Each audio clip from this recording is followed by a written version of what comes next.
Invest in the best. Get the best your money can buy. That's bad business advice. Let's talk about it.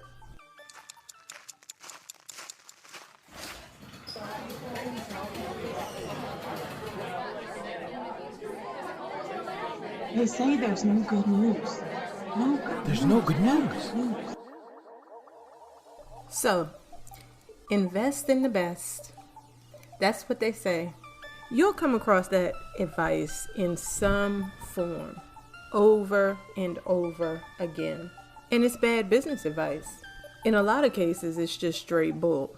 And that's for many reasons. But out of respect for your time, I'll chop it down to 4 that you can digest quick and easily. First, aiming for the best puts a major barrier between you and your start. A lot of us are not able to get the best at the beginning. The reality is, it's just not within reach. So you know what happens, right? Beginning gets pushed off into the future, and in many cases, that's a future that never arrives. And this is not only the case for people who are starting out. It also applies to those who want to try something new or move in a new direction. So I'm a freelance writer, and I say, I can make more money if I start selling images.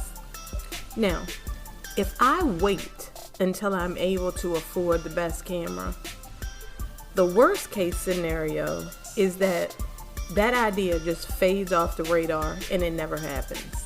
Even the best case scenario is I wait and I miss out on income that I could have had.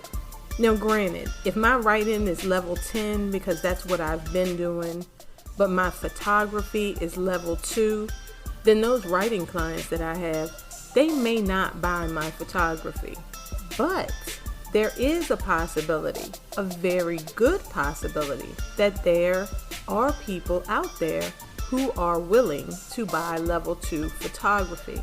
Because the same way that I am at the beginning of that photography journey is the same way that someone somewhere else is at the beginning of whatever journey that they are on. Here's the thing I try to help people understand is that there is usually a market for almost anything if someone is willing to step up and sell it. So the same way that it may not be within my means to get the best camera on the market is the same way that there's some blogger or YouTuber who is also on level 2. They also don't have the ability to purchase level 10 photography. But those people may be able to afford level 2 photography. Therefore, I can earn money, gain valuable experience to get my photography to level 10, and potentially access a group of people, a group of clients that I might not otherwise work with, but who I can also grow with. Most people do not need another reason to delay. They have far too many as it is. So it's not invest in the best. It's get what can get you started and use it to serve who it suits. Second, at the beginning of your journey, more likely than not, you don't have the knowledge to know what's truly best for you. Because after all, you have to remember that best is subjective. It's not a label that a reviewer can slap on a tool with the guarantee that it applies to everybody. One thing we know, but we often tend to overlook, is that best isn't given based on a price point. There are many other variables in determining what's best, including what type of work you'll be doing, the conditions you'll be doing it in.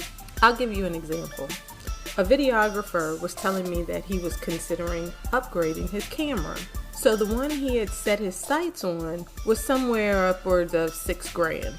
And although he pretty much decided on it at that point, he didn't get it right then.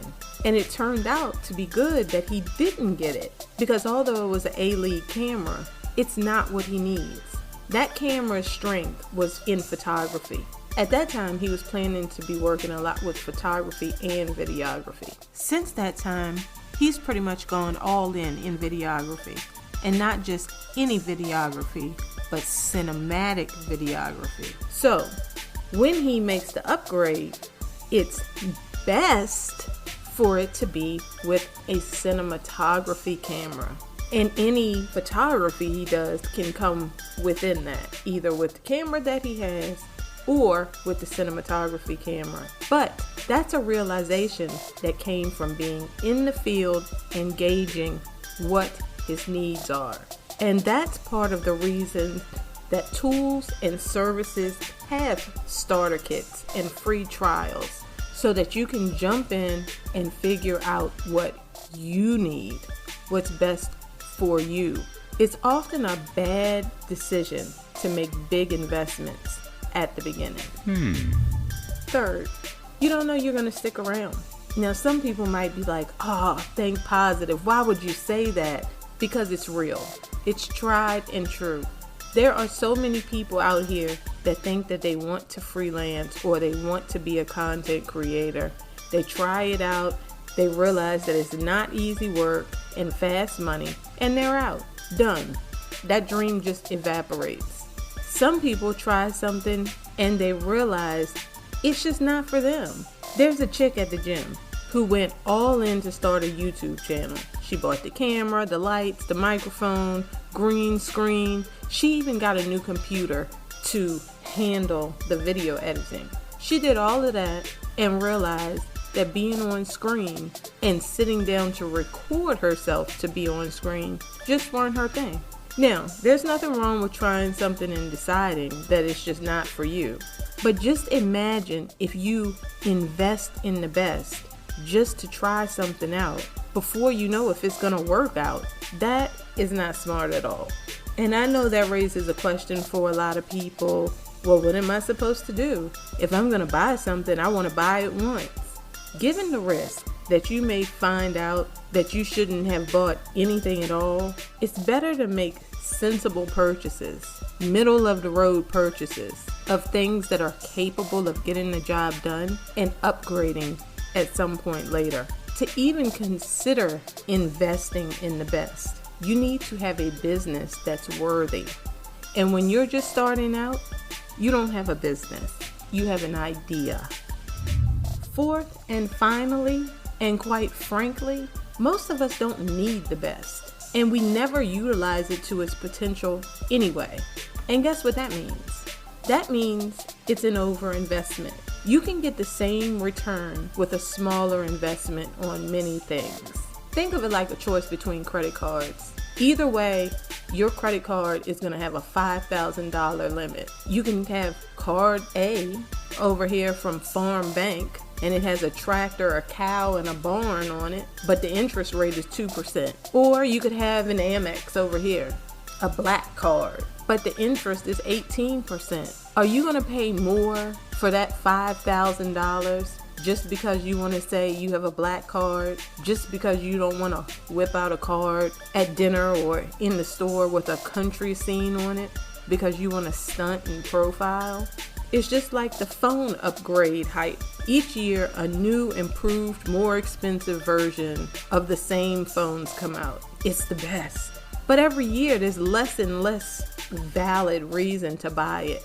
A lot of people actually don't need to upgrade for many generations because the phone that they have, the technology that it has, it's not outdated. And they don't even use that one to their full potential. And even when you do need to buy a phone, why get the version 11 when version 10 is hundreds of dollars cheaper and it more than serves your needs? Why pay hundreds of dollars more for a Pro versus a regular when A, you don't even know what makes the phone a Pro, or B, you're just attracted to one feature that isn't even worth all of the markup? If you convince yourself to pay hundreds of dollars more because you're attracted to, let's say, the amount of memory in the phone, that's a bad business decision because you could get a cheaper phone and a memory card and still get the same results. At the end of the day, business tools are just that. They're tools meant to get the job done so that you can turn a profit. Your focus is not having the best tools. Your focus is getting the best outcome. The best tools, all too often, just frankly, are unnecessary.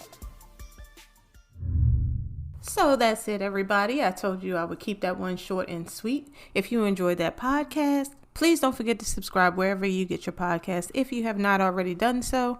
And if you would like to show some love, you can find the Cash App and PayPal details wherever you clicked into this podcast. As always, any and everything is appreciated. Until next time, peace.